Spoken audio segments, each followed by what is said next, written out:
Certainly. is a period of time. Are you putting extra effort into that to communicate with those that might be having difficulty? We are. I mean, certainly we issue invoices ahead of the first of the month when they're due to give them some lead time and think about how that'll fit into the budget for the following month. We send second notices. I make phone calls to members. Some of our board members will go over the list every couple of months of who might have fallen behind. And if they know people, they'll make phone calls and try and make that connection and try and encourage them to stay a part of the organization. And there are, believe it or not, some new businesses coming to the area. There are. It's and some turnover in the retail area, I've noted. But you can't ever tell who might know someone. And I reminded the board one time, and I had one person, one of my favorite board members, he said, "Bert, I don't know anyone. Because my business, I never leave it." But he had been effective enough, and the chamber was on the board. I said, "Well, who you do business with, your air conditioning heater? Who is your plumber that you've had at your home before or your business?" And we went down the list. Where do you buy gas? Who do you repairs your car? Because you do that in Bowie. Where do you do your banking? Yeah. Who is your banker? And right there, before I got there, and we kind of attend people that come to the home. Who does your lawn care? Might be a national company, but may not be. And who does other things that the people you've had out for an estimate on blinds or roofs or carpet.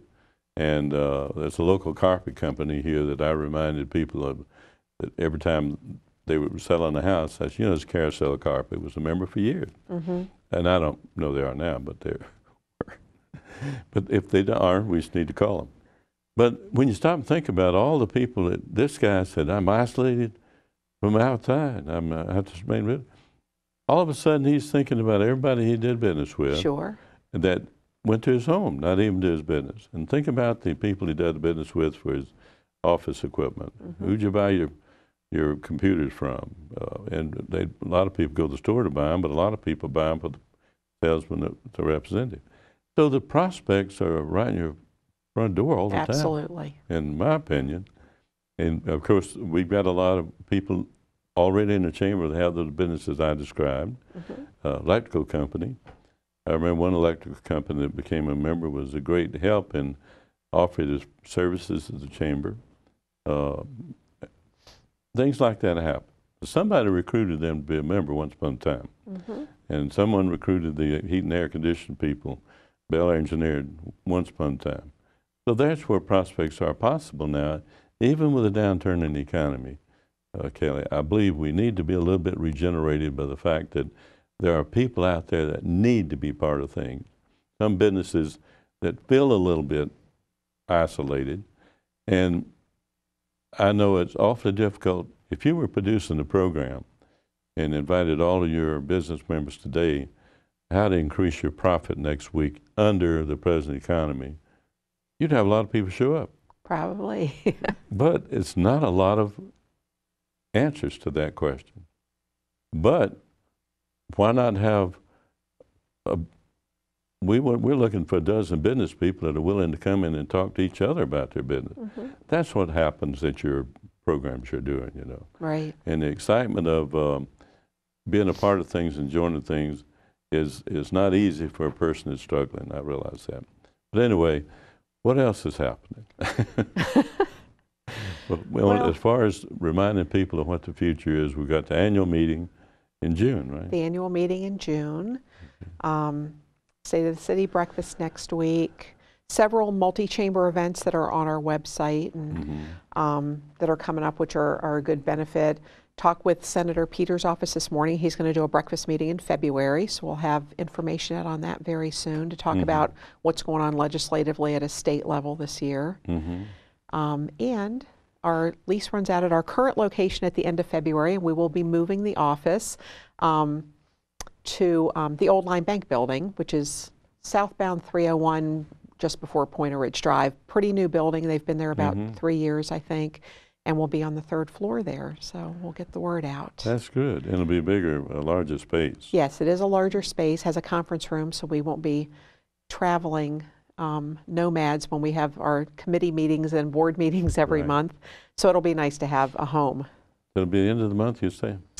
We'll be there the 1st of March. The lease runs out the end of February. Oh, I see. So another Well, that's excellent. 6 weeks at the Timing. current location. And Timing is- so that'll be big. And we've reinstated having the business page in the Bowie Blade News every week. So people will start seeing that again, which will have all of our information and our upcoming events and things that are going on with us and our new location and all those kind of things. Yeah, I've noticed that. That's good in the newspaper. There are a lot of things going on. There are. And particularly, I think that's a good move. Pointer Ridge is an area that's going to be developed soon. But the Old Line Bank's a nice building there. Very nice I'd building. like to say your conference room. That's a tough thing, too, with your committee meetings and all. I know with our media corporation, Bowie Media Corporation, have a tough time of finding the proper places because we're not as big as your group. Makes a difference. But I do believe that you're on the right track there as far as the committees. Legislative committee might be very important this year. That's what I wanted to illuminate before we get to the closing out here.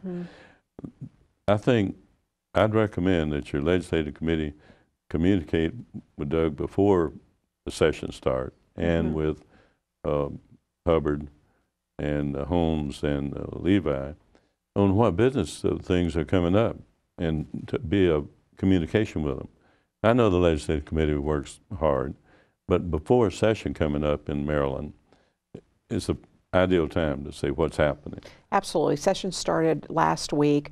And although I think in a perfect world, it would have been nice to have this meeting and this discussion prior to session starting, the fact is that they don't get really busy and start looking at bills and doing a lot of serious work until February. So I think, we're only 2 weeks into session when we have this luncheon or this breakfast meeting. So, I think it'll be good to let them know what's on our mind and what we'd like to hear about when they come to the meeting. Well, Doug's pretty active in the chamber. Former board member. Yes. Former president of Prince George's Chamber. One of the founding members of our Youth Leadership Bowie program. That's right. So, yeah, very supportive of the chamber. So anything business-wise comes up, he would be a big help to you. He will be. We're going to have to wrap now. I just got the double sign. When they hold your message up this way, it means, and they double it, that means they should have showed you earlier. Kelly, it's been great to have you here. It was terrific. Thank you, Bert. And I miss John. We're going to have to do something again, so John Ross will be here. And to wrap, he always says, tune into YouTube to see this program earlier than it might appear on the local channels. So I'll appeal to you on his behalf to refer to the YouTube, tiny URL. Thank you very much, and thank you a lot. Thank you, Bert. Bye-bye. Good to see you.